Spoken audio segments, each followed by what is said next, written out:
el doctor Javier Natal, el ingeniero Sergio Lipoy y el licenciado Ángel Garay. Así que bueno, buen comienzo y mejor final.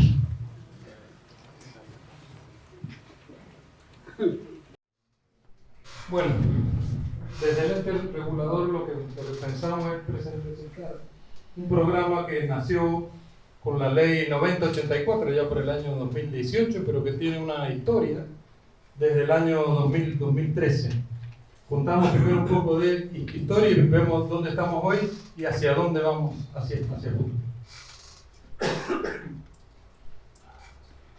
Bueno, entonces, primero quiero presentar esta ley que nació por allá por el año 2018, junio del 2018, donde la ley tiene básicamente tres o cuatro aspectos. Uno que se adhiere a una ley nacional de generación distribuida, que es la 27424. Otro que genera lo que se llama un régimen de recursos de energía distribuida. El otro aspecto que establece parámetros para definir una red eléctrica inteligente. ¿Bien? Y el cuarto lugar es que crea un mercado a término vendoso. Esos cuatro aspectos. Y hay un quinto que para mí es muy importante, tanto como el resto, que crea una mesa de trabajo. Esa mesa de trabajo va a ser la encargada de llevar adelante ese programa de modernización del servicio público de distribución. Y está integrada por el ente regulador, que es el coordinador, por el gobierno, por las empresas concesionarias, universidades y profesionales expertos en esta temática. Y ahora con la resolución 1 se han incorporado también los municipios, porque son una parte fundamental en el desarrollo de los recursos de energía distribuida. Ese programa de modernización tiene dos objetivos que cumplir. Uno es reglamentar o regular lo que se llama los recursos de energía distribuida, y por el otro lado también reglamentar o establecer pautas o parámetros para el establecimiento de una red eléctrica inteligente en el sector de distribución en la provincia de Mendoza. Uno de los aspectos ya se reglamentó, ¿sí? Una parte de los recursos de energía, una parte de los recursos de energía distribuida ya se reglamentó con la resolución 1, ¿bien? Pero queda aún todavía avanzar sobre eso.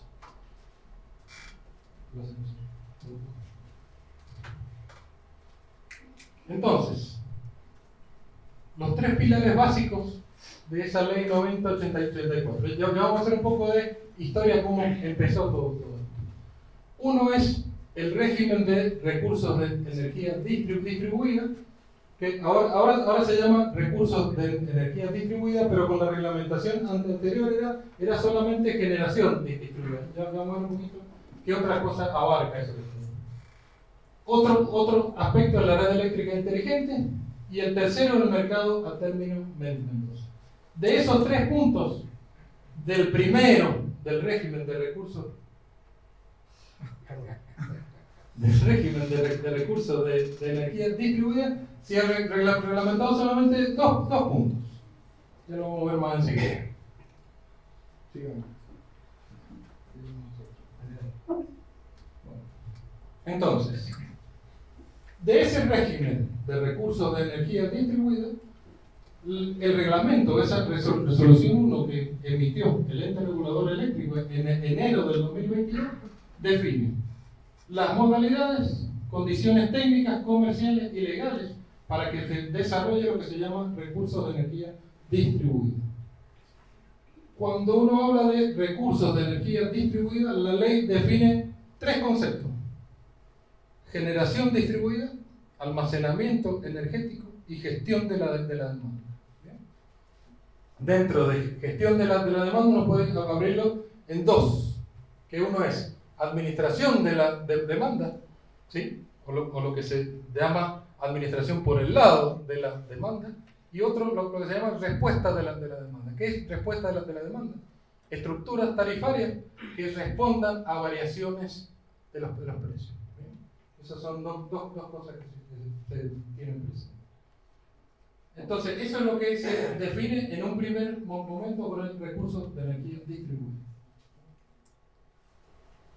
El otro aspecto es la red eléctrica inteligente, que es una red inteligente una vez incorporada la tecnología de información y comunicación a una red eléctrica como tal. La ley define algunos parámetros y le encarga a esa mesa de trabajo nuevamente de llevar adelante cómo implementar una red eléctrica en la provincia de Mendoza, considerando las características de cada empresa distribuidora. ¿Bien?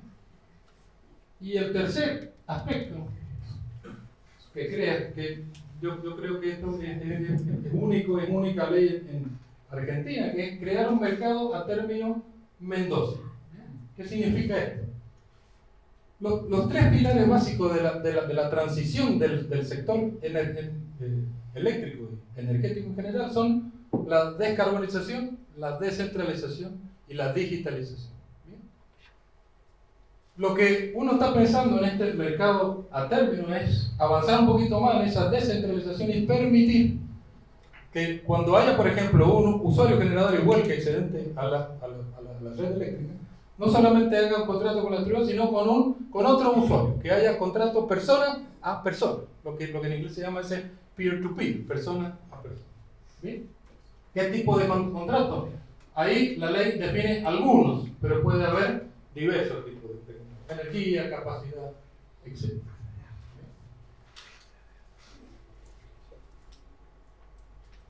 Yo hice un pequeño gráfico acá. Si uno hace un gráfico y ve lo que es el programa de modernización, gracias, lo que es el programa de modernización, y uno ve tiempo, después veremos qué tiempo se van haciendo. Hemos empezado con la resolución 1, que es la que reglamenta los recursos energéticos distribuidos. Esa resolución incluye, por ahora, generación distribuida, almacenamiento y un sistema de medición avanzada o los AMI. Bien, primer punto.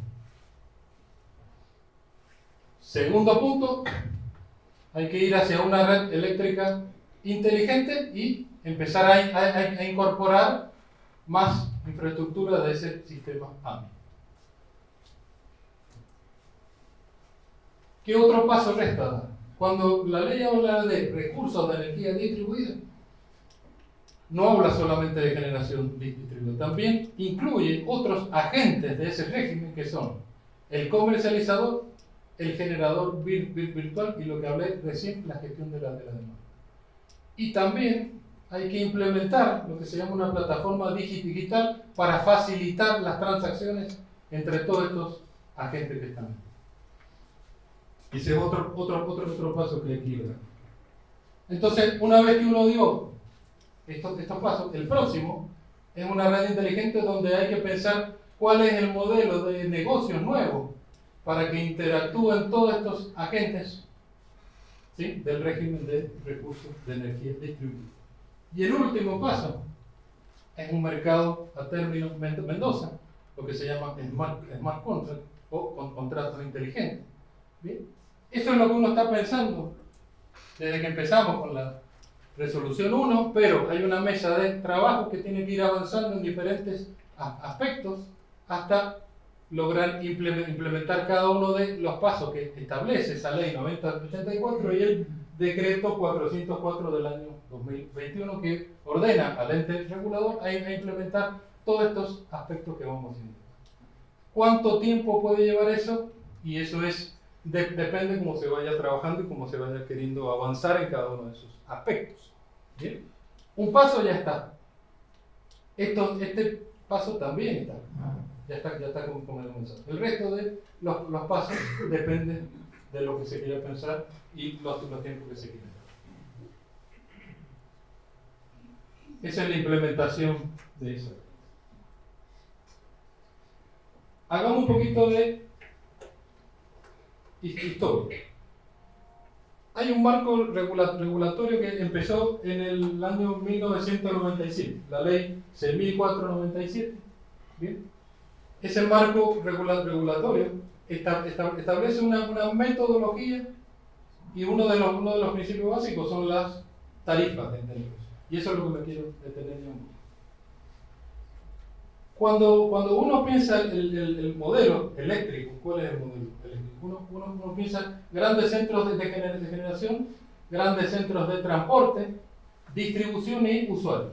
El flujo de energía y el flujo comercial van en el mismo sentido, de generación hasta usuario. Entonces, la tarifa y el modelo de negocio está pensado para responder a eso que está ahí, a grandes centros de consumo. Entonces, cuando uno ve una tarifa que yo abono como usuario, que soy solamente consumidor de la red, solamente tomo energía de la red, tengo que pagar la generación, transporte, distribución y ser un usuario. Entonces, eso es un usuario pasivo que toma directamente energía de esa red eléctrica, ¿bien?, para su consumo. En el año 2007 aparece una ley, que es la ley 6.549, que un artículo de esa ley, ¿sí?, ordena al ente regulador a establecer un reglamento para que los usuarios puedan instalar, ¿sí?, un aprovechamiento de energías renovables y poder volcar excedente a la red pública de distribución. Sobre esa base se hace un procedimiento de consulta, ¿sí? Se hace una mesa de trabajo que en ese momento se llamaba Comisión de Estudio Permanente, ¿sí?, que es la resolución esa 121 del 2013. Significa que el EPRE viene trabajando desde el año 2013 para debatir sobre esta temática. Por ahí quizá como un dato para tener en cuenta que la ley 7.549 data del año 2005, 2006. Es decir, mucho ocurrió en la industria eléctrica y sobre todo desde el punto de vista tecnológico que hizo posible... ¿me escuchan bien, no? Sí. Digo que hizo posible que, digamos, como bien mencionaba Ángel, en aquella ley provincial que adhería a una ley nacional, que siempre hablamos de leyes que promocionan el uso o el aprovechamiento de fuentes de energía renovables puntualmente. En aquel momento, que era una ley nacional, la 25019, la provincia de Mendoza adhiere a esa ley nacional con la 7549 en términos generales, pero el legislador fue muy, digamos, interesante lo que hizo el legislador provincial, que introdujo un artículo donde habilitó que un usuario pudiese incorporar un equipo de generación de fuentes renovables en su instalación eléctrica interna. Y si tenía excedentes, volcarlo a la red. Pero aquel, imaginemos, ¿no?, en 2005-2006, fue muy visionario ese artículo, pero, digamos, con el paso del tiempo y ver, digamos, de alguna manera plasmarse en la realidad esa posibilidad tecnológica, bueno, es que el EPRE decidió reglamentar, porque ese artículo mandaba al ente regulador a reglamentar las condiciones técnicas y de facturación para que eso fuese posible, y empezamos a trabajar ahí en el 2013 sobre esa reglamentación, ¿no? Que fue... ¿A qué quería ir un poco con esto? La ley 9084 es muy promisoria, digamos, de alguna manera trata de reflejarse ahí todo lo que está hoy y lo que está por venir, por decir de alguna manera, en materia, en la industria eléctrica y sobre todo en distribución, que donde creemos que los cambios van a ocurrir fundamentalmente, digamos, es en media y baja tensión, digamos. Que como bien mostraba Ángel, la industria está segmentada, tenemos generación, transporte, distribución, usuario. Los cambios, al menos como se visualizan, si bien hay que trabajar en los dos aspectos, en la oferta, y esa es una tarea que tiene, digamos, los gobiernos nacionales, provinciales, de alguna manera en ampliar la oferta, bueno, esto de alguna manera incipientemente empezó a trabajar en la demanda, es decir, cómo hacemos para que un uso eficiente, un mejor aprovechamiento de aquella fuente de energía renovable que esté disponible de alguna manera. Y con, digamos, tratándose de un bien escaso como es la energía, hoy importa toda la generación, es decir, aunque sea la más pequeña, es una generación de fuente renovable que importa. Entonces, bueno, la 9084 tiene esas líneas, digamos, de acción y de promoción y de fijar esas bases para que, bueno, hoy, como decía Ángel, se ha reglamentado los recursos de energía distribuida. Está planteada la red inteligente, el mercado a término, pero ya lo tenemos en una ley. Si hoy aún no lo tenemos del todo reglamentado, bueno, pero por lo menos ya la habilitación normativa está y eso no es poco. Bueno, es un poquito lo que quería agregarte. Bien, muchas gracias. No, pero sigamos, no hay problema. Ajá. Bien, de esa resolución que vimos recién, el resultado es la resolución 19, ¿bien?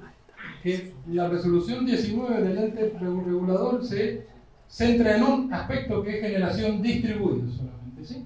Y lo que reglamenta es la posibilidad de que un usuario vuelque excedente a la red pública de distribución. Para ello se instala un medidor bidireccional que registra lo recibido y lo volcado a la red. Y hay un sistema de facturación donde va a haber una compensación monetaria en función de qué. Bueno, ahí viene un aspecto que lo vamos a ver enseguida, pero de vuelta. La tarifa remunerada generación, transporte y distribución. El usuario abona eso. La generación está en el mercado eléctrico mayorista, tiene un costo en el mercado eléctrico. Entonces, lo que se reconoce cuando uno vuelca es ese valor, considerando que es el costo de oportunidad de cualquier empresa que compra en el mercado eléctrico mayorista. Una distribuidora, en vez de comprar en el mercado eléctrico mayorista, le está comprando a un usuario generador. El tema es que yo estoy suponiendo, siempre pensando dentro de ese modelo de negocios. ¿Está claro eso? Estoy pensando eso, entonces la generación está. Ya vamos a ver enseguida qué pasa si uno ve un poquito más para allá. Ya vamos a ver algunos datos. Luego aparece, como decía Javier, la ley 9084 y un decreto del año 2020-21, donde está el régimen de recursos de energía distribuida. ¿Bien? Comprende todos estos actores. Usuario generador, usuario generador colectivo, ya vamos a ver cada uno de esos. Generador virtual, almacenador energético, gestión de la demanda y comercializador.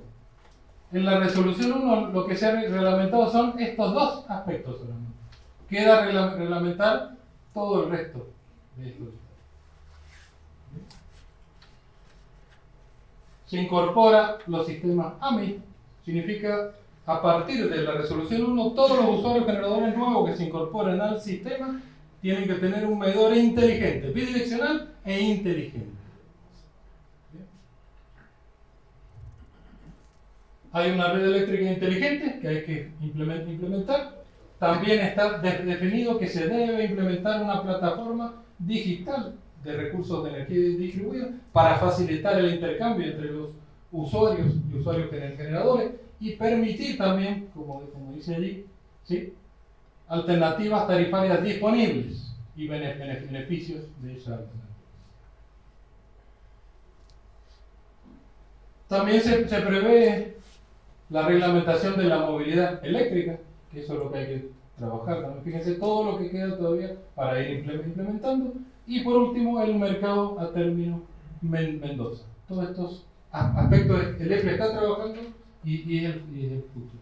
Pero también, como decía Javier, se le da facultades al Poder Ejecutivo y a la Autoridad de Aplicación a incluir, como dice, aspectos técnicos, económicos y financieros para generar incentivos y beneficios para el desarrollo de los recursos distribuidos y de la implementación de la red inteligente. Ahí, Ángel, si querés, déjame agregar una cosita. Esto nomás. Han pedido que hablemos en el micrófono porque lo están grabando. Bueno, quería agregar, la ley 9084, como normalmente pasa en esta materia, y Ángel lo había mencionado, la 27424, que es la ley nacional, que también, digamos, la nación decide, con esta, digamos, necesidad de aprovechar cualquier fuente renovable a cualquier escala, decide, bueno, sancionar una ley, esta 27424, promocionando de alguna manera la generación distribuida, que es uno de los aspectos, es decir, por eso la provincia de Mendoza adhiere a esa ley nacional, sobre todo por los beneficios fiscales que eso atrae. Es decir, un poco la necesidad de la sanción de la 9084 era aprovechar esos beneficios fiscales que tiene prevista la ley nacional y además agregarle la impronta local, que es lo que de alguna manera le estamos mostrando en este caso. Gracias.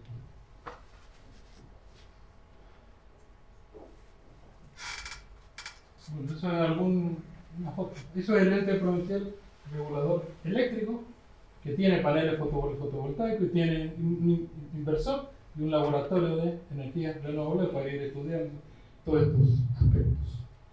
Un ejemplo de lo que se puede ver.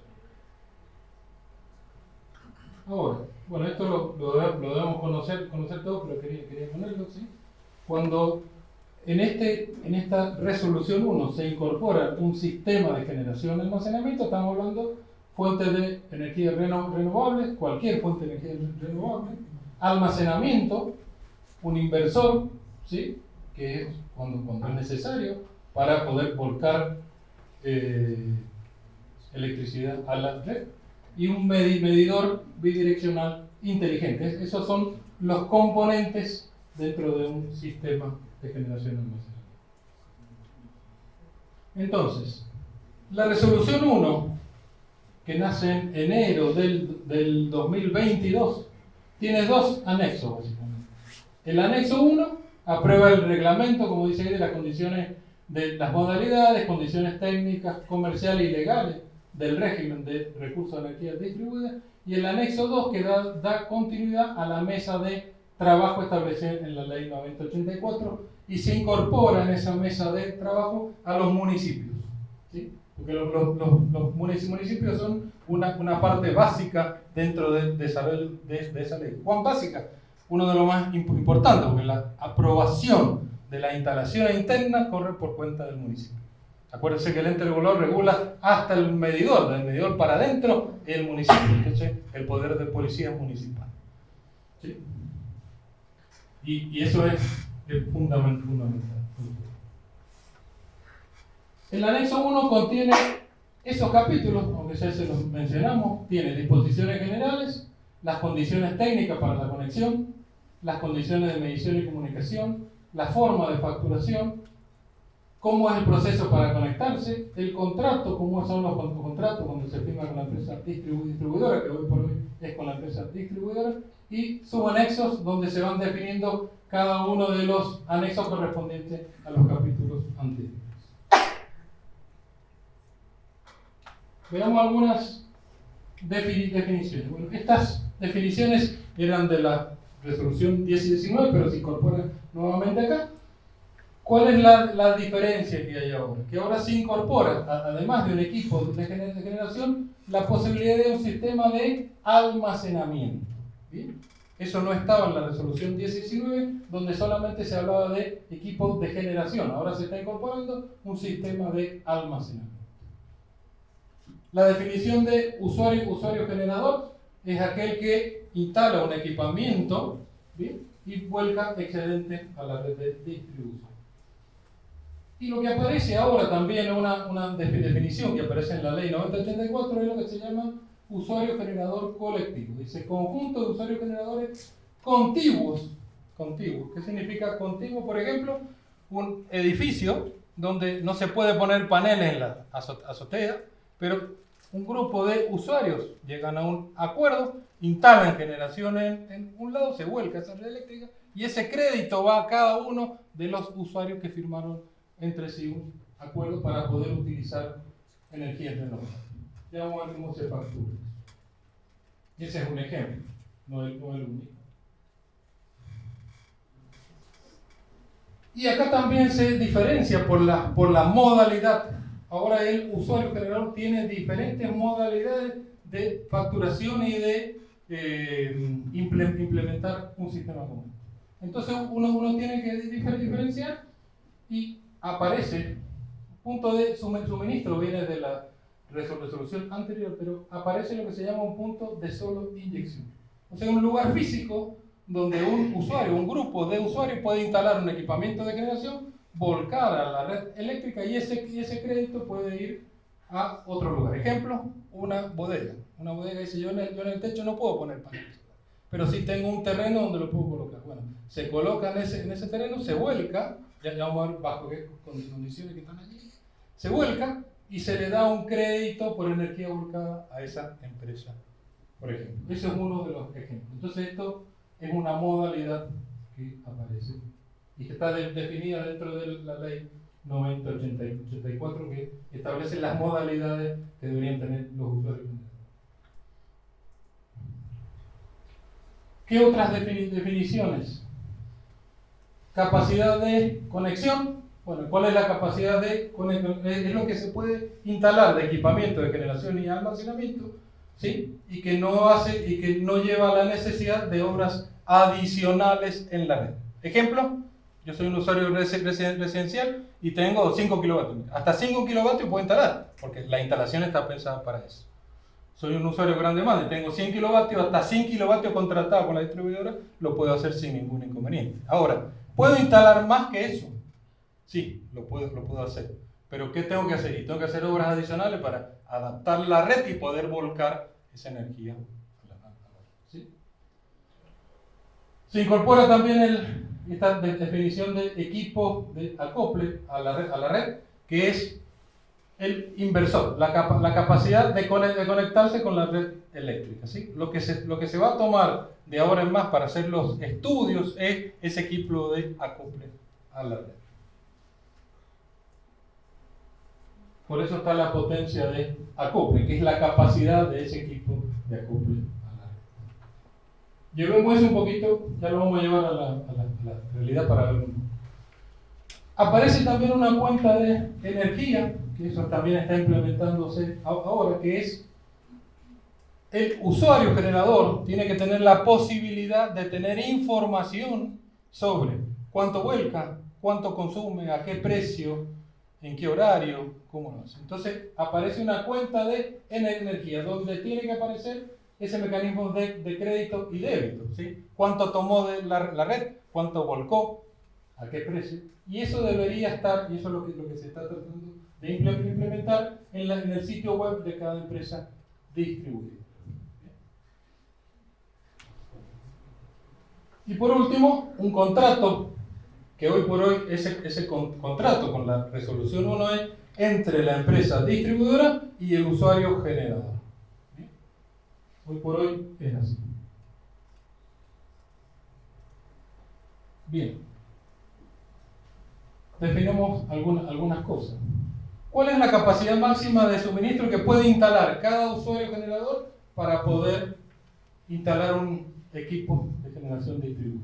En los usuarios T1, que es la categoría de las pequeñas demandas, cuando hablo de pequeña demanda estamos incluyendo dentro de eso, que estamos incluyendo residencial, general, todo lo que son pequeñas demandas. Entonces puede instalar hasta 10 kilovatios, que es la capacidad de conexión con la red.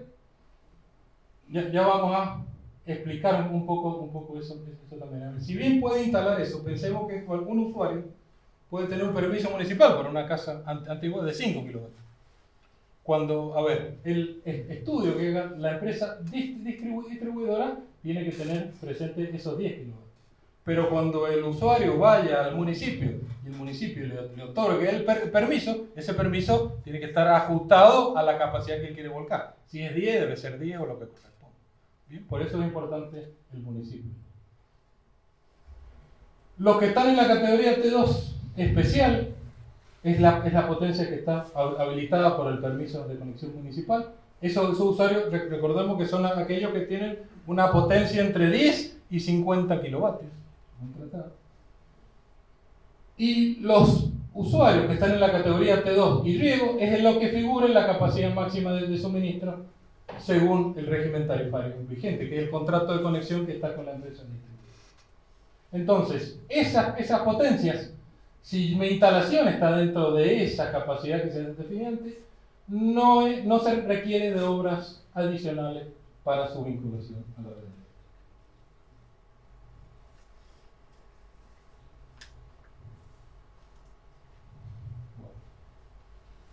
La capacidad de conexión, eso se cambió con la resolución 1619, que dice hasta 6 kilovatios un sistema monofásico o trifásico indistintamente y más de 6 kilovatios en un sistema trifásico.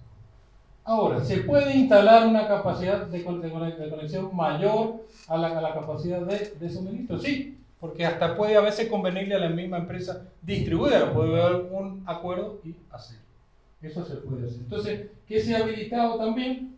El uso de limitadores de inyección, pero solamente para esos casos. Si yo instalo una capacidad de conexión mayor que la que tengo tratada con la empresa distribuidora, puedo poner un limitador, entonces no vuelco toda la potencia a la red, pero lo puedo usar internamente. Eso es lo que se incorpora ahora, el limitador de inyección. Pero solamente para esos casos. ¿Por qué? No son para aquellos casos que, por no querer hacer el trámite con el municipio, pone un limitador de inyección y no se conecta. No, el trámite con el municipio se hace igual con o sin limitador de inyección. Se debe ir al municipio y hacer el trámite de correspondencia.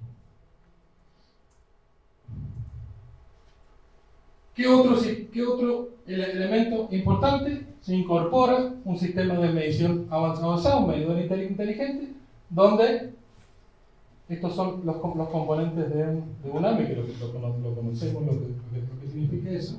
¿Sí? Y esto lo que tiene que permitir en el mediano y en el largo plazo ir hacia otra lógica del funcionamiento de este tipo de usuarios. No me detengo tanto en esto. Vamos con las opciones o las modalidades que aparecen con la resolución 1 y que venían de la ley 90/84. ¿Qué es una modalidad? Dice, son opciones de instalación y facturación que el usuario generador cuenta para organizar su sistema de generación y almacenamiento en función de las particularidades de su instalación. ¿Y cuáles son las modalidades? ¿Qué opciones tiene un usuario generador? Una opción es instalar un sistema de generación almacenamiento en el punto de suministro. En mi misma casa pongo paneles en el techo para autoconsumo y si tengo excedente lo vuelco a la red eléctrica. Y ahora también aparece una modalidad que es sistema de generación en un punto de solo inyección, lo que hablábamos recién. No solamente en mi casa, sino en otro lugar y puedo volver.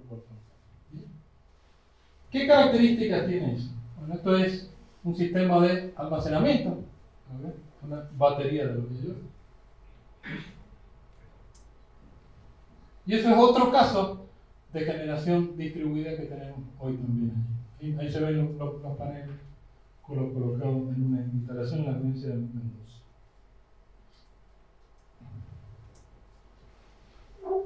Cuando uno habla de un punto de solo inyección, ¿cuáles son las características de ese punto de solo inyección? Primero, puede ser, como dice ahí, al menos un suministro. ¿Qué significa al menos un suministro?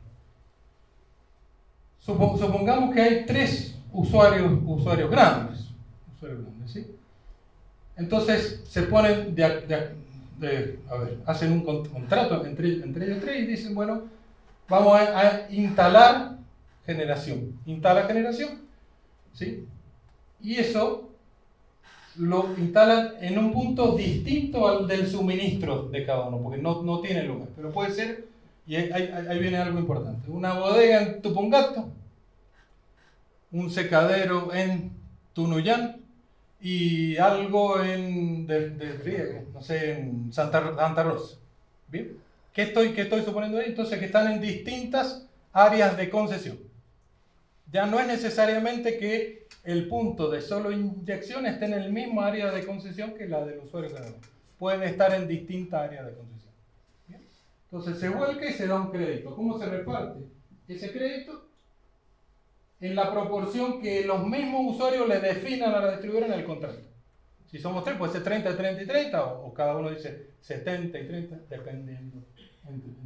Obviamente, la potencia de instalar en el punto de solo inyección tiene que ser menor o igual a la capacidad máxima de los usuarios que están conectados. Entonces puede haber uno o varios usuarios.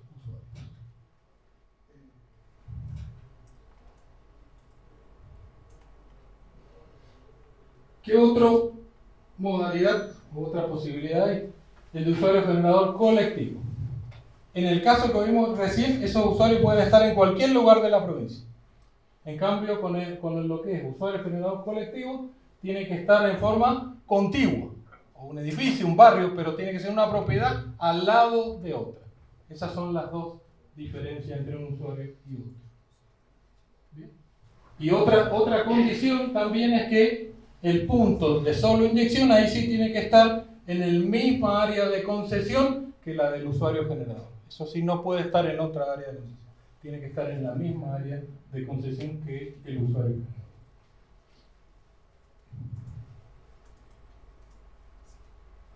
Bueno, ¿y cómo se factura? ¿Cómo se factura? Eso ya lo vamos a ver recién, enseguida. Vamos a ver. Pero vuelve, a ver, hay una diferencia entre cuando un usuario toma desde la red, paga una tarifa determinada, ¿sí?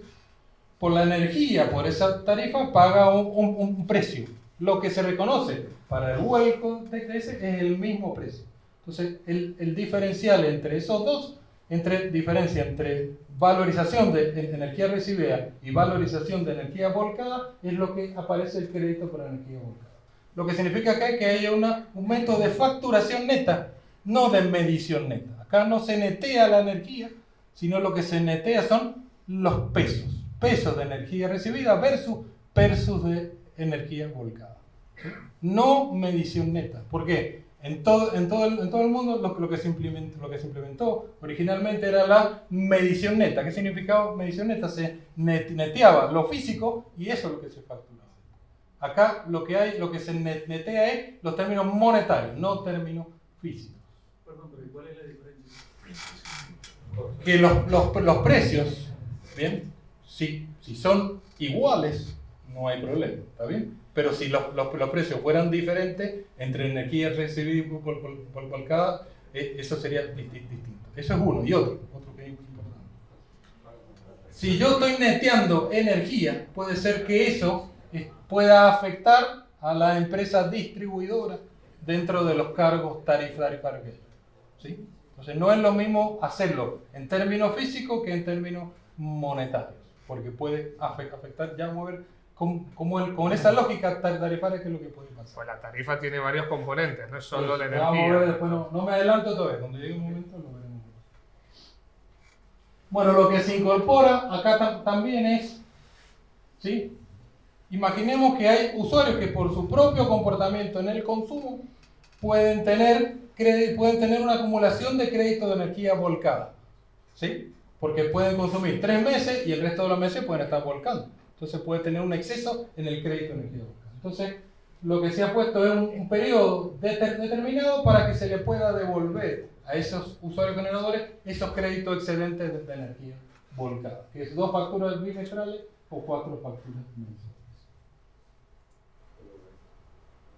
¿Bien?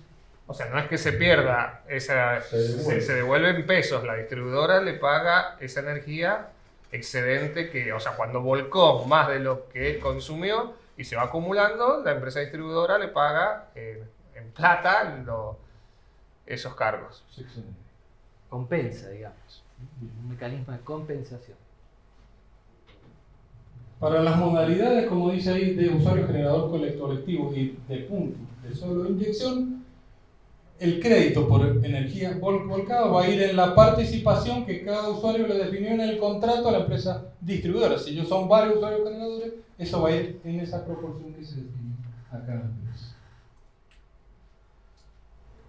¿Qué otra posibilidad aparece hoy también? Aparece lo que se llama la cesión de crédito por energía volcada.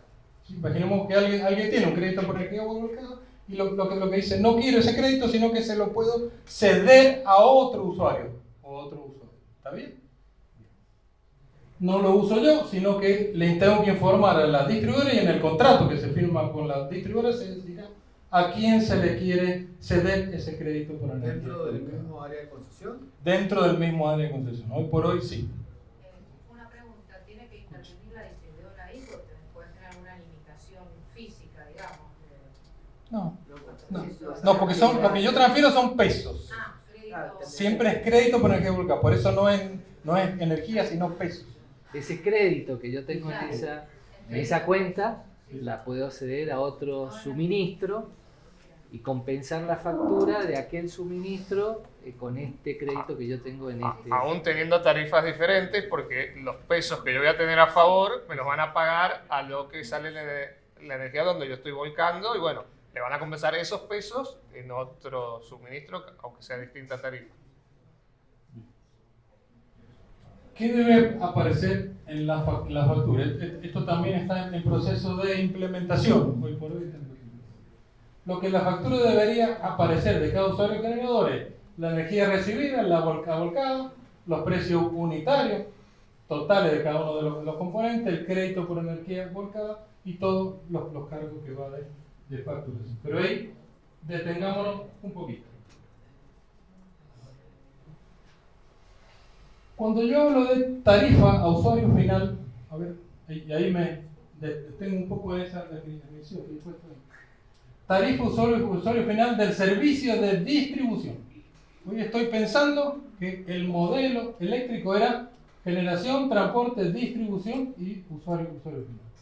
Entonces, la tarifa que yo abono, tarifa estoy hablando, no estoy hablando de factura, estoy hablando solamente de tarifa.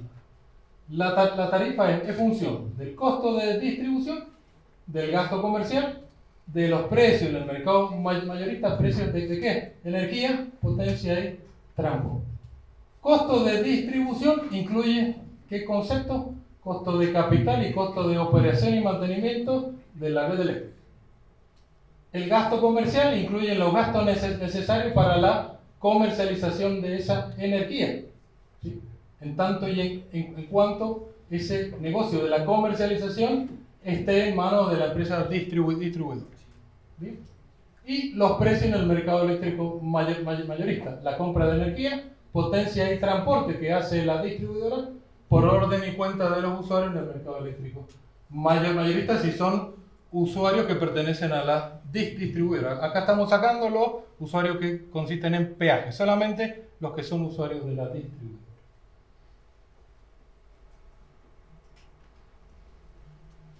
Esa es la tarifa. Después hay un cuadro tarifario. Hay un cuadro tarifario que es ese requerimiento que surge de la tarifa, tengo que ver cómo se lo tengo que cobrar a la demanda. Hay un algoritmo, una fórmula tarifaria que digo, bueno, ¿cómo? Esa fórmula tarifaria es distinta en las pequeñas demandas y vamos a ver en las grandes demandas. Entonces, en las pequeñas demandas, que son usuarios que solo se les mide energía, no se les mide potencia, hoy por hoy no se les mide potencia. El cargo fijo es función de los costos de distribución, los costos comerciales, precio de la potencia y precio de la energía. Y el cargo variable, fíjense que también es función de los costos de distribución, potencia y energía. Eso dice que hay partes de los costos de distribución y de potencia que están energizados. Como no se le medía potencia, la forma es energizar esos cargos. Ya vamos a ver qué impacto tiene eso. Y por otro lado están las tarifas de grandes demandas. Las tarifas de grandes demandas, la apertura es mayor porque a esas tarifas se le mide energía y potencia. Entonces, los cargos son mucho más abiertos. No hay solamente cargo fijo y cargo variable, sino esto se llama una tarifa multiparte. Tiene diferentes. El cargo comercial es pesos por mes, el cargo uso de red es pesos por kilovatio de potencia puesta a disposición o potencia contratada, y los precios de la potencia y la energía en el mercado mayorista. Ahora, hay una diferencia entre ese precio de la energía que está acá y ese precio de la energía que está allá. Acá los precios de la energía están en función de los precios en los distintos tramos horarios hoy vigentes en el mercado mayorista. ¿Sí? En cambio, los precios de la energía que están en este cargo variable, ¿sí?, están en función de una fórmula que responde a la campaña de medición que se hace todos los años. ¿Bien? Entonces, este pass-through no va directamente, pero este pass-through sí. ¿Bien? Entonces, ¿qué es lo que implica eso? Perdón. Yo puse algo acá que para mí era importante. ¿Qué significa eso? Precios y servicios. Hoy por hoy, a un usuario generador yo le reconozco un precio por volcar su excedente a la red pública de distribución. ¿Sí? Pero uno puede pensar en un futuro que ese usuario generador también puede ser prestadores de servicios, de algún servicio a la red, de otro modelo de negocio que no sea ese que está ahí. Entonces, en un futuro uno puede pensar que hay que empezar a diferenciar entre precios y servicios. ¿Qué servicios se le puede ofrecer el usuario generador a la red que el que no está hoy? ¿Por qué? Yo siempre pienso en el negocio, generación, transporte, distribución y usuario final. Pero ¿qué pasa si este usuario empieza a volcar esa red eléctrica y empieza a aportar otra cosa? Que ya no es solamente consumo, es otro. Entonces hay que empezar a pensar entre precios y servicios. En términos económicos yo debería empezar a diferenciar entre precio y valor. ¿Qué valor le da a la red cada usuario generador de ahora en más? Eso es lo que uno puede pensar en un futuro. Hoy por hoy, de vuelta, reconozco un precio, que es el precio en el mercado mayorista, pensando que el costo de oportunidad de esos usuarios es ese que está ahí. Hay que ver si en el futuro ese es el costo de oportunidad real de ese usuario. Ese usuario generador, pensado Usuario individualmente o colectivamente, es decir, y ahí la figura del comercializador que tiene prevista también la reglamentación.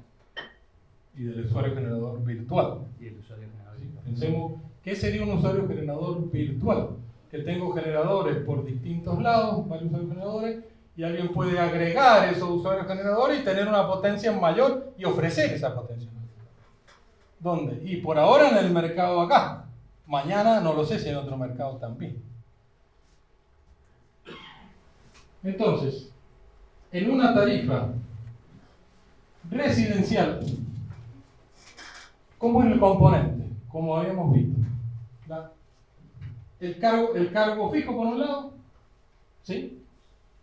Y los cargos variables que incluyen, ¿qué elemento incluye dentro del cargo variable? Incluye costos de distribución, ¿sí? Potencia y energía. Entonces, lo que se hace ahora con la resolución 1 es abrir ese cargo variable en dos. Y lo que se llama cargo variable por energía recibida o cargo variable por energía volcada, esos cargos solamente lo que va a contener es la energía. No contiene ni el VAT ni el precio de la potencia. ¿Sí? Si yo hiciera medición neta y supusiera solamente el cargo donde están incluidos el costo de distribución todo, ¿sí? Y neteara energía, entonces yo podría ver que este cargo variable, la distribuidora, no necesariamente estaría recuperando todo ese VAT. En cambio, cuando yo separo precios, cargo variable por energía recibida y cargo variable por energía volcada, el tope siempre está donde es recuperar el valor agregado de distribución. Y el reconocimiento es solamente el precio de la energía en el mercado eléctrico mayorista, no el VAT, solo el precio de la energía en el mercado eléctrico mayorista. Entonces el neteo se hace sobre precios entre ellos. Esto es una apertura para que el usuario pueda ver esa diferenciación y pueda ver que el precio de lo que él paga por la energía solamente es igual al precio de lo que él vuelca por la energía. Se le está reconociendo el mismo precio que en el mercado eléctrico mayorista. Yo siempre lo comento, pero en realidad siempre tenemos que tener presente que el óptimo de esto es que la energía generada la consuma en el mismo punto donde la demando, digamos. Cuando la entrego a la red, ya ese valor de esa energía queda sometido a este proceso que es distinto, donde bueno, se hace esta distinción entre el VAT, que hay que reconocer, y el costo de abastecimiento. Y el distribuidor, y uno va a poder ver separados los valores de cada uno, y ahí va a ver que el cargo variable de energía recibida y volcada es el mismo. Lo que se le está reconociendo al usuario es el precio de la energía en el mercado eléctrico mayorista. Hay una apertura suficiente para tener información sobre esos cargos. Rápidamente, ¿cómo es el proceso de conexión? Cualquier usuario puede ir vía sitio web del EPRE, ¿sí? Entra dentro ya vamos a ver dónde, se llena lo que se llama una solicitud de estudio técnico, que es un formulario, ¿sí? Lo llena junto con el instalador. Esa solicitud va a la empresa distribuidora, la empresa distribuidora evalúa esa solicitud y da como resultado un estudio de las condiciones técnicas, ¿qué significa ese estudio? La posibilidad de volcar excedente a la red de distribución.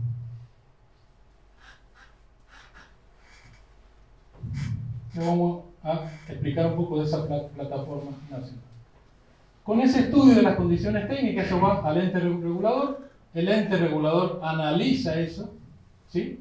Una vez que le da el OK, lo envía al municipio, el municipio con esa información, ¿sí? Emite el permiso de conexión que lo envía al EPRE. El EPRE con esa información y la distribuidora con esa información lo que termina esto es en un contrato, ¿sí? No lo voy a detener tanto, sino lo que termina es en un contrato entre la empresa distribuidora y el usuario generador. Es lo más simple. Dentro de eso, ¿cuál es el cuello de botella más importante? El municipio. El que tiene que aprobar las instalaciones internas para que ese usuario generador. Hay una mesa de trabajo con los municipios, con el Consejo de Ingenieros y con el Colegio de Técnicos para tratar de unificar en lo más posible la información que se solicita. Se ha logrado, en algunos sí, en otros no. ¿Sí? Hay algunos municipios que tardan un mes, hay otros municipios que tardan 2 años. Por eso el EPRE no tiene poder de policía.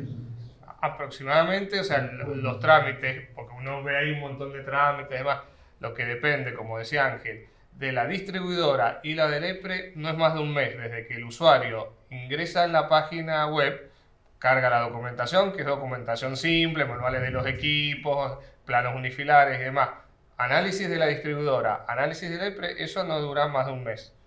Y después, bueno, vienen los municipios, algunos van más rápido, otros más lentos y demás. Pero no es un trámite tan engorroso ni es tanta la documentación que hay que hacerlo para iniciar el trámite. Por supuesto va a depender también un poco de la envergadura del proyecto, digamos, si el proyecto es muy grande, bueno, puede ser que tenga mayores requisitos. Un poco lo que comentaba Ángel es eso, digamos, es decir, la normativa lo que intenta hacer es prever de alguna manera todos esos aspectos estrictamente administrativos, los aspectos técnicos que están, digamos, involucrados para la futura firma de ese contrato, y los aspectos comerciales de la facturación y todo eso. Pero bueno, eso es. Un agregado ahí. Como mencionaba Javier antes, la ley 9084 se adhiere a la ley 27424. Bajo la órbita de la ley nacional, la 27424, hay un beneficio, ¿sí? Hay una disposición ahí del año 2021 que se le entrega un beneficio. No es que se le entregue dinero, sino que es un bono electrónico para la compensación de impuestos nacionales. Llámese IVA, impuesto a la ganancia, impuestos internos, todo lo que sean impuestos nacionales. Y eso es de 45.000 pesos por kilovatio instalado que está allí. Para hacer eso, hay que hacer un trámite a nivel nacional en una plataforma, que es la plataforma de trámite a distancia para usuario generador, y obtener un certificado de usuario generador que da la Secretaría de Energía de la Nación para poder obtener ese monto. Pero es un beneficio existente, hoy por hoy. Y como último, los contratos. Hay dos tipos de contratos, y ahí, cuando hay varios usuarios, cada uno tendrá que informar qué participación tendrá en la energía volcada, con qué empresa distribuidora está. Pensemos que puede ser distintas empresas distribuidoras intervenientes. Eso está definido en cada uno de los contratos que están allí. Y para entender por dónde se empieza, entonces, si uno ingresa al sitio web del ente regulador, ¿sí?, al link que dice recursos de energía distribuida, entrando en este link, aparece la carga del formulario, se completa ese formulario que está acá, ¿sí? Se abre esta pestaña ahí, está este formulario, y acá también está el acceso a la plataforma nacional para solicitar esa compensación de impuestos. Y para terminar, hoy en Mendoza tenemos algunos números, 429 usuarios generadores, con una potencia instalada de casi 7 megavatios, ¿bien?, que están entre usuarios residenciales y usuarios comerciales e industriales. Ahí está una evolución, que es lo que se ve en esa evolución. Fíjense cómo en el año 2020, año de la pandemia, es donde más crecimiento hubo de los usuarios generadores. ¿Bien? Pero están ingresando todos los días, siguen ingresando usuarios. Ahí están los municipios donde se están instalando, obviamente, Luján de Cuyo, Maipú, Capital. Ahí se ven todos los municipios donde se están instalando esos usuarios. Y para finalizar, otra instalación más, un pequeño techo con algunos paneles. ¿Sí? Otro ejemplo. Mendoza ¿Ah? Ángel, ¿esa es la No, Mendoza? eso no es en Mendoza. Pero hacia eso deberíamos ir. Bueno, muchísimas gracias.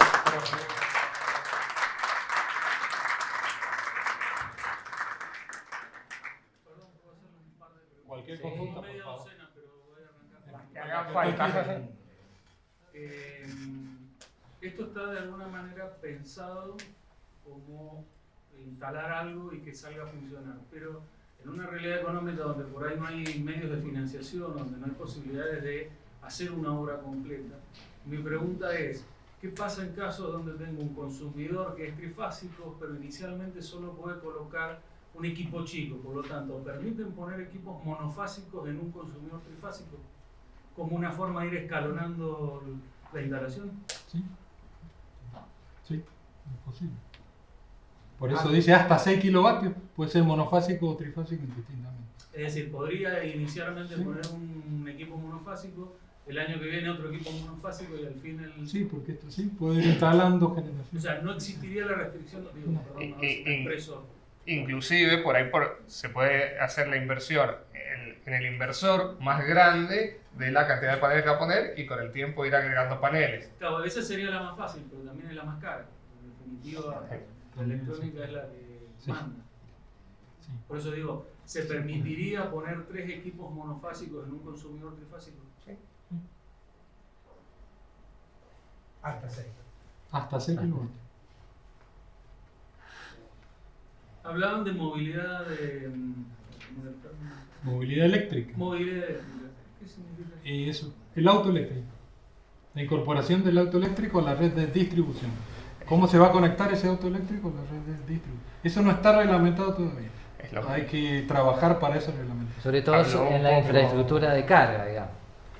Habla un poco también me olvido su nombre siempre, Grachad en la charla que dio justamente que eso está creciendo, se está viniendo y hay que reglamentar y hay que poner a disposición esa energía para esas cargas. ¿Sí? Pero bueno, es algo muy incipiente Y todavía. hay que trabajar sobre eso. Sobre todo sobre las líneas de distribución. Así es. Las distribuidoras se van a tener que adecuar a ese consumo.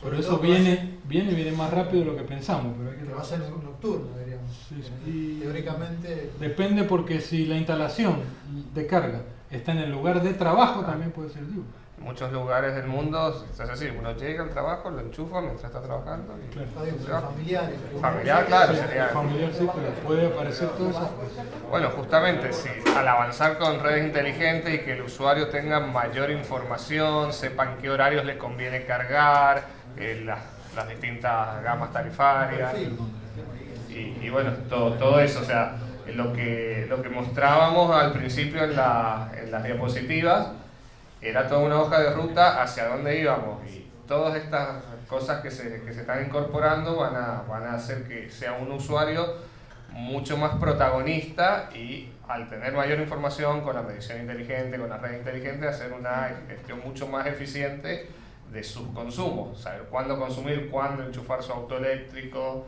y demás. Bueno, a eso es a lo que estamos intentando arribar. Y con estos acuerdos que tenemos con los municipios, porque esto implica, digamos, seguramente afectar las instalaciones eléctricas internas, cómo van a estar, cómo deben funcionar para no impactar en la red pública. Pero bueno, hay que tener presente que, bueno, desde el punto de vista, nosotros, el organismo, digamos, y la distribuidora está siempre resguardando la red eléctrica pública. Bueno, lo que tiene que ver con las redes eléctricas internas, bueno, en conjunto con los municipios la idea es trabajar y ver que todo pueda funcionar sin afectar sobre todo a la red pública. Lo que hay que tener presente también es que mirando hacia futuro, la regulación va a ser distinta dentro de unos años a lo que es hoy. Y el modelo de negocio también va a ir a este modelo de negocio. Hay que ver dónde y cómo voy pasando ese modelo. Una pregunta, considerando que la resolución 1.22 incluye el sistema de almacenamiento, ¿estaría regulado ese momento de volcar la energía hacia la red? Sí, porque es un sistema como un usuario generador. Por eso, pero Instala en base, instala en la base. reglamentación regula en qué Sí. momento se tiene que volcar No. Momento vos volcás cuando querés volcar, cuando podés volcar. Digamos que No hay un momento para Calme, En esto de se eficiente en el momento donde lo trae, digamos, Se claro. almacena. Si hay señales de precio en un futuro para esas cosas, veremos. Claro. ¿Sí? Hoy como está, si no- Hoy como está, puedo volcar cuando yo pueda en cualquier momento. Pero en un futuro, si hay precio diferenciado, ¿sí? Y precio bien diferenciado entre picos, fuera de picos, ¿sí? Hoy los precios en el mercado mayorista, pico mayorista son más o menos parecidos, pero si fueran distintos, también podría tener incentivo hacerlo. Hoy como está, digamos, el almacenamiento, la mejor forma de aprovecharlo es decir, en ese mismo punto de demanda, es decir, aprovechar ese almacenamiento en aquellos horarios donde no tengo sol, para autoconsumo. exacto. Cuando haya señales de precio, bueno, poder modular esto, decir, bueno, me conviene entregar energía a la red en horario nocturno porque tengo un mejor reconocimiento de precio que entregarlo en horario diurno. El día que se pueda reconocer algún valor de potencia en una hora pico por un almacenamiento, podrá ser otro modelo de negocio, otro servicio. A eso me refiero con diferencia entre precio y servicio. ¿Está bien? Hoy lo que reconozco es un precio, porque es lo que tengo, el modelo que está vigente. Pero en un futuro tendrá que ser un servicio. ¿Bien? Yo en las telefónicas son servicios, ya no hay una concesión de un determinado, ¿sí? área, sino es por servicio. Con el tema de los plazos municipales, no hay plazo definido. No, eso depende de cada municipio. Pero estamos intentando que sea lo más uniforme posible. Claro, El Sí. estudio de condiciones técnicas y todo eso hace tiempo y después ya es hora de Sí. correcto. Sí. La idea de nosotros es hacer que estamos teniendo hay reuniones, hay mesas de trabajo para que sea el mismo trámite en cualquier municipio, que todos los municipios pidan la misma documentación, lo cual tampoco garantiza que sean los mismos tiempos, porque una vez que el municipio recepciona la documentación, algún municipio puede demorar más en analizar esa documentación que otro. Pero bueno, por lo menos arrancar por ahí, no que en un municipio piden, por ejemplo, impacto ambiental, en otro no lo piden y demás. Saber ya que en todos los municipios es lo mismo. Consensuado, por supuesto, de los municipios, documentación lógica, clásica, digamos. Sí, por ahí los mayores inconvenientes que hemos notado que se presentan son aquellos lugares donde se han emplazado los equipos o estos sistemas, pero esos inmuebles presentan alguna irregularidad frente al municipio, es decir, va el interesado con la pretensión de que le revisen ese sistema y el municipio verifica que hay una construcción clandestina o que hay, digamos, una falta de actualización, digamos, y ahí le demora un poco el trámite. Que a veces bueno, también hemos tratado de trabajar con los municipios, decir, bueno, cuestiones que tiene pendiente el vecino, administrativas, que no tienen estrictamente vinculación con esto, bueno, tratar de separarlo y que le dé luz verde, digamos, a estos trámites y bueno, que le quede pendiente el resto, digamos. Claro, que no sea un impedimento Que no, lo claro. otro. Eso. Una consulta. Ustedes mencionaron antes que lo que se neteaba eran los pesos. ¿Cómo se resuelve el desbalance energético? Digamos, tengo o me falta o me sobra, digamos, mirado del lado del que Sí. produce o del lado de la distribuidora, ¿no? Sí. Pensando en que la distribuidora después tiene un balance con el mercado mayorista. A ver, el decreto 404 habla de que tiene que incorporarse una administración distinta en la red. Que vamos a tener que ir a otra lógica. Hoy son pocos usuarios, no tenemos muchos, pero hay que ir a otra lógica diferente. Hay un artículo específico que dice, bueno, hay que ver una forma de operación de la red hacia donde hay que ir. Eso está. Hoy son pocos usuarios, no creo que sea un inconveniente con 400 usuarios. Pero hacia futuro hay que ver esa forma. Y hay que ir a una red inteligente. Por eso es un sistema evolutivo con esto. Eso entiendo yo. No soy ingeniero.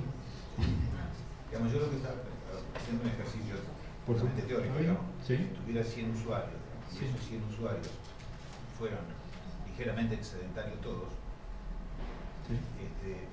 a la distribuidora le estaríamos entregando más energía de la que estamos tomando. Pero resulta que en términos económicos solo compensé. Entonces, la distribuidora tendría un superávit energético que dejaría de comprar en el MEM. Sí. Bien. Sustituye una fuente por otra. Sustituye una fuente por otra, digamos, pero ahí el usuario sería pasivo frente a los costos de la distribuidora y no tendría ninguna apropiación o beneficio o perjuicio, ¿no? No estoy... Sí, cada 4 meses la distribuidora le tendría que pagar esa energía de más que inyectó. No, pero sí, eso y aparte de eso. Puede haber otros beneficios. Podría haber. Que va a haber otros beneficios que seguramente tienen que aparecer esos beneficios. Que no son solamente lo que están hoy. Bien. Y a eso me refiero con precio versus servicio. ¿Qué otro beneficio se incorpora en la red para ellos? Es un poco de sutileza después posterior. Sí, señor. En eso aquí. Perdón. Sí. Hablaban de este beneficio del bono electrónico. Esto es desde la nación. Desde la nación. Y hay que hacer un trámite en esa plataforma nacional, que uno lo puede hacer a través del sitio web del EPRE. Ingresa y hace el trámite nacional, no es provincial. Okay. Pero no es obligatorio. Uno puede hacer la provincia sin hacer ese trámite nacional. No es impedimento uno u otro. ¿Cómo, perdón? El trámite nacional no impide el trámite provincial. Yo puedo hacer el trámite provincial y convertirme en usuario generador sin hacer el trámite nacional. No, tal cual. Esto Uno no. Un beneficio fiscal extra. Nada más. Ok, y tal vez no son las personas más adecuadas, pero aparte de esto, ¿existe algún otro tipo de beneficio o incentivo vigente en este momento? En algunos municipios sí, hay Codicruz, por ejemplo, creo que baja un poco algunas tasas municipales, no sé, algún... No, otro beneficio hoy por hoy no. Hemos trabajado en un proyecto para que se implemente algunos beneficios fiscales, sobre todo en aquellos predios que tengan estos tipos de equipamiento, algún beneficio del impuesto inmobiliario, sellos, ingresos brutos. Lo que se ha hecho en otros lugares del mundo es un feed-in tariff, ¿no? Un delta en la tarifa al que vuelca energía de la red eléctrica. Eso ha avanzado el mundo en esas cosas. Veremos. Es otra posibilidad también.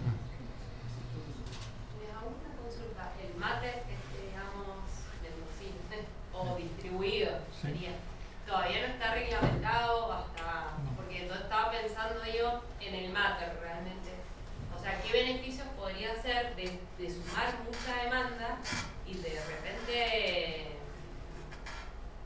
debido a que la tarifa de solo es peso y no físico, podría ser más interesante meterse en este mate?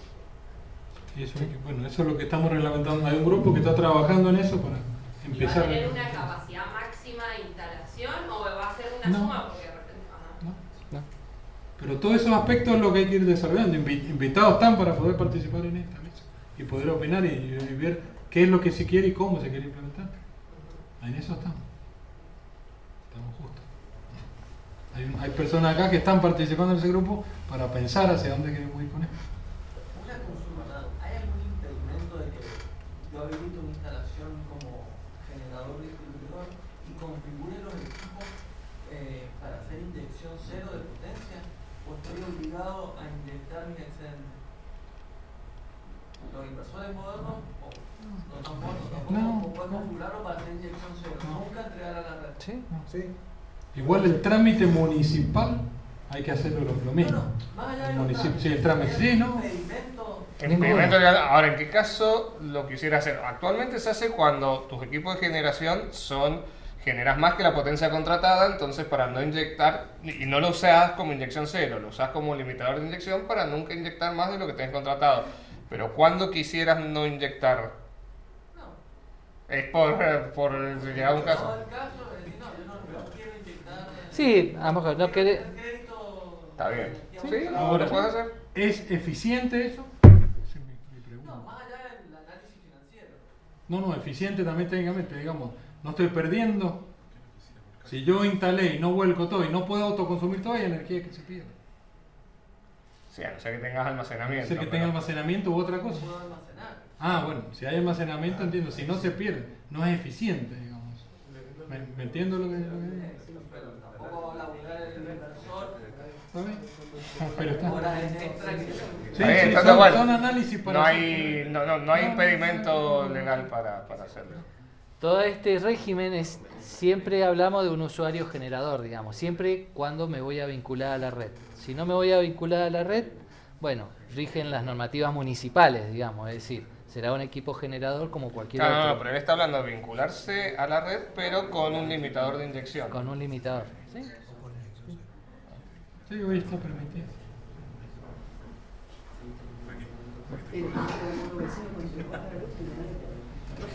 Si alguien tiene alguna otra pregunta, Bueno, cualquier duda igualmente, estamos en el ente regulador. Bienvenido.